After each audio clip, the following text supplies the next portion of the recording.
Со подпис на министерот Трајан Димковски продолжува прераспределбата на вработени во Министерството за земјоделство. Алфа од своји извори дознава дека десетици вработени во подрачната единица во Прилеп добиле решение за ново работно место надвор од нивниот град на живење. Еден од нив кој сака да остане анонимен за јавноста, во нашата редакција се пожали дека наместо во Прилеп ќе треба да патува 50 километри до Кавадарци, каде ќе работи на позицијата помлад соработник за оперативна работа во регистрите на Министерството.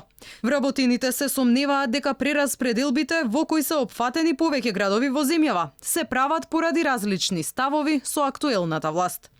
Алфа за ова образложение побара во ресорното министерство, но оттаму не добивме одговор. Инаку од Министерството за земјоделство изминатите денови се правдаа дека прераспределбите во секторот биле поради зголемен обем на работа. Прераспределбата во други населени места е направена поради зголемен обем на работа на местата на кои што се распределени службениците со цел непречено функционирање на работата која е поврзана со тековни и нови проекти финансирани од Европската унија. Ова не е прв пат вработени во ова министерство да се жалат дека без најава од раководството добиле решение за прераспределба надвор од градот во кој живеат.